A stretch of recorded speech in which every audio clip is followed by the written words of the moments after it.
Hello, I'm very glad to be here with Adriana, who is the executive director of Casa Chirilagua. Thank you, Adriana, for being with us and talking to us. Last year, our June summer outreach also was around Casa Chirilagua, and at that time, pandemic was sort of new, and you guys were getting trucks full of food from all over the place that we were helping to finance the trucks that were bringing the food in, and also some of our volunteers came to help unpack the boxes. So I wonder, how did that go? But I will say you all were a part of just miracles that we saw every Friday, which is when we did the community-wide food distributions. And that miracle was an answered prayer that we had every morning.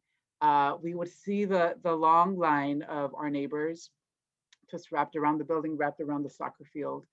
And our prayer was that, Lord, let every family represented in this long line leave with food. And every Friday we had leftovers. Wow.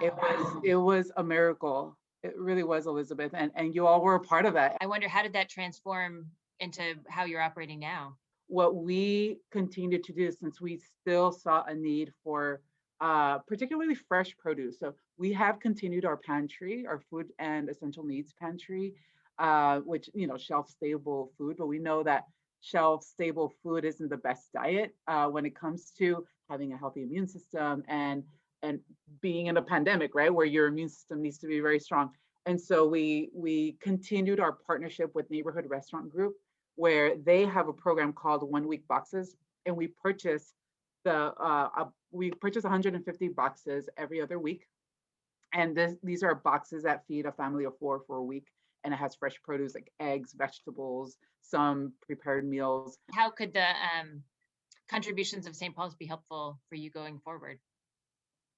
Yes, so St. Paul's support and part of the discernment process that we're in is we are listening with the community. So we're gonna have some meetings with the community so we can listen to what the Lord is saying in terms of like how we continue this emergency relief, and also how do we continue our 5-year vision. And this 5-year vision started in 2019, and it contains 3 areas. We want to see our leadership pipeline strengthened. That means that from Kids Club all the way to our adult programs, we want each program to be fully staffed, fully functioning, and at full capacity, where students don't fall between the cracks as they're aging from Kids Club to Teens Club, but rather are supported and are strengthened so that we can continue to see Indigenous leaders rise up through our programs. And the other part of our 5-year vision is increased mental health resources.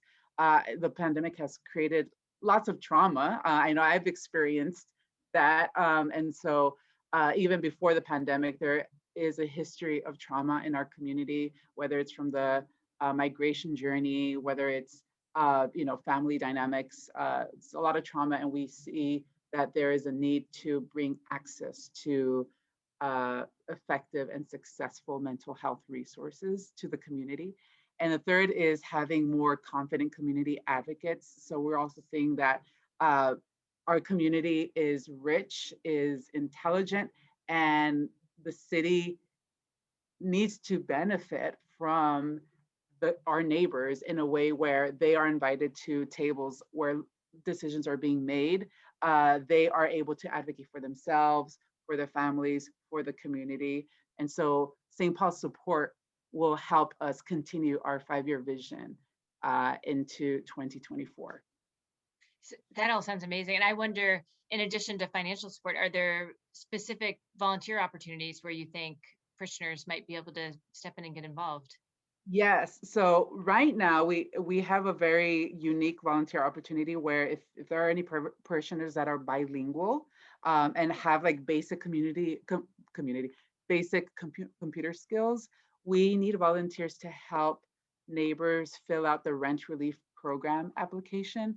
And so rent relief program is a statewide program. There's a lot of money available to families who experience job loss due to COVID-19.